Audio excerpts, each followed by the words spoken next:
been a while since my last video, but today I'm here to test Tesla Model Y. So this is a gray Tesla Model Y, and it's a dual motor version, so 0-60 4.8 seconds.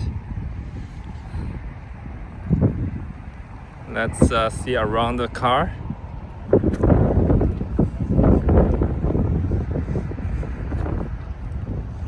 Dual motor. Tap in the middle to lock it and unlock. Tap again. And here getting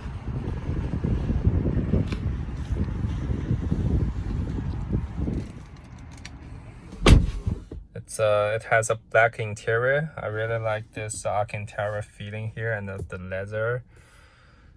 And here the screen is very large. The wood accent with the entire front line for air conditioned circulation. And here you can put phones for wireless charging. Here I have my favorite Tim Hortons coffee, fit very nicely. Here you can click, you can push.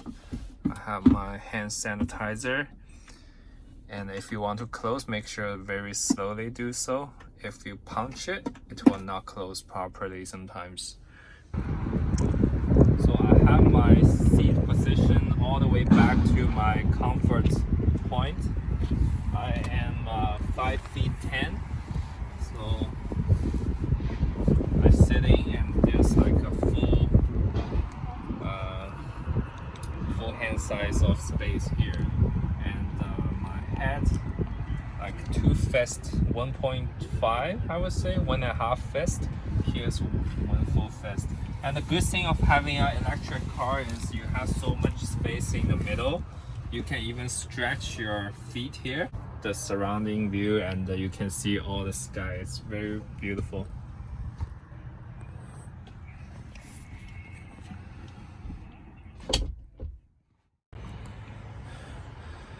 So this is a quick test of the trunk capacity of Tesla Model Y. So actually my father is going back home, so he's going to take a flight today. So this is a very long luggage.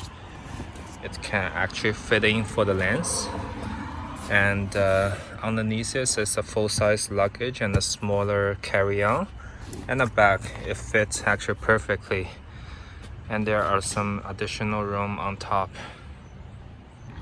I don't know what's the best way yet, but I know on the screen there's an open button.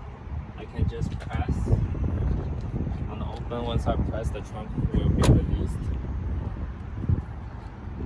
So the front trunk is a very nice storage space. You can see the express charging cable here, and another first aid probably. It's pretty deep, waterproof. And to close it, just the owner told me do this and use 2 fists doing this. Yeah. In terms of the manufacturing detailing, I think for such an expensive car, definitely something little bit room for improvement. For example, here is kind of not very even. This side is pretty good, but here there's a little bit gap.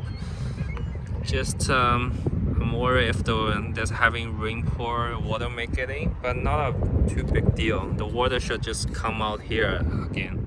So to start the motor, because I'm having this key card with me, as it's everything pretty much is very easy to learn because all the tips will be automatically showing on the screen. Here I just need to place my card here in the center, then put into drive, then the car will go. So as you can see, here's the city road, and the light just turned to yellow, so the autopilot basically found the signal light and stop it. So sometimes it will ask you, the screen will flash to some kind of blue color. It's asking you to put a little bit pressure on the steering wheel, so the car basically realizes the driver is still focusing on the road, and the autopilot will just continue running, operating by itself. And here it's like kind of like an emergency brake because the light just turned to yellow, so you see the car is a little bit over this line.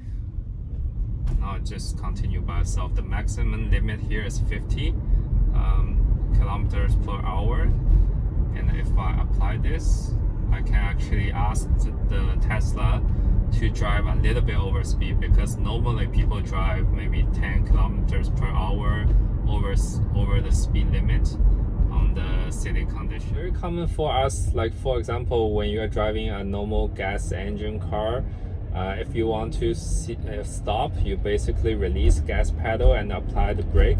But for Tesla, it will actually have auto brake, because the electric motor gonna regenerate power if once you release the gas pedal. So definitely a learning curve, because if you release the gas pedal immediately, the car will basically slow down like applying brake.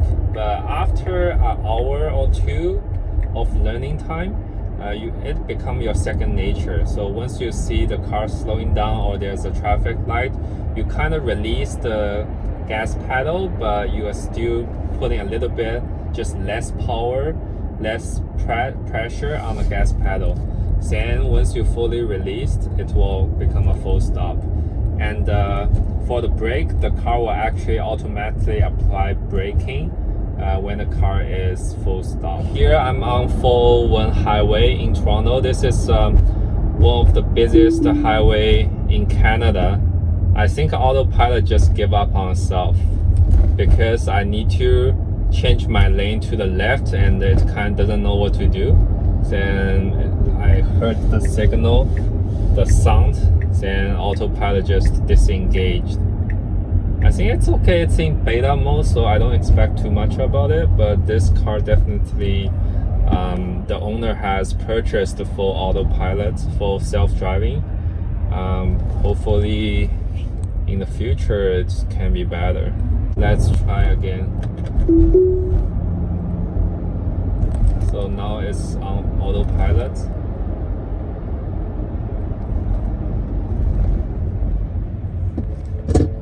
Wow, it braked really hard. I think the car wants to keep a safe distance, so it braked very hard.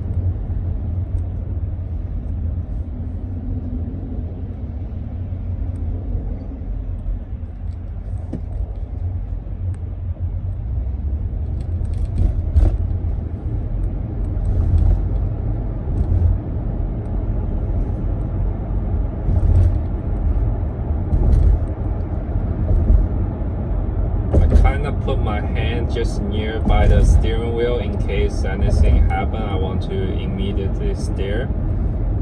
But my foot, so it's asking me to apply a little bit pressure. The car just wants to know my hand's still near the steering wheel. Now I want to actually change my lane to the right. I put my signal, the car is steering by itself. That's magical. Yeah, but I need to apply the turn signal.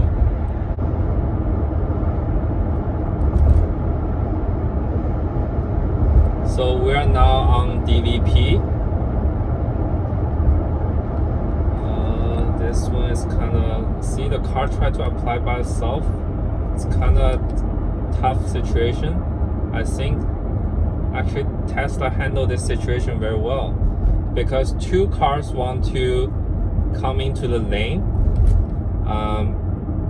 Tesla was on the safe side. It doesn't speed up, actually maintain a speed, and decided to slow down to let the other car to enter the lane. So I think that's a very wise decision. If I'm on the steering wheel myself, or I'm on the gas myself, I probably do the same thing. Well, now it's in the evening time. We have driven for the full day on Model Y. Let's go to the charging station to charge our car.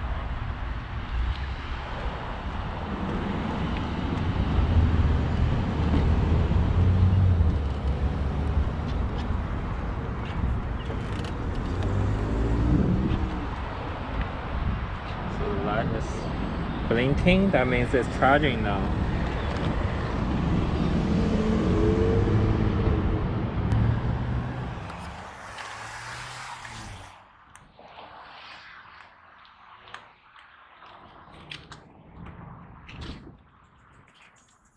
"30-minute remaining." We're charging at around 600 kilometers per hour.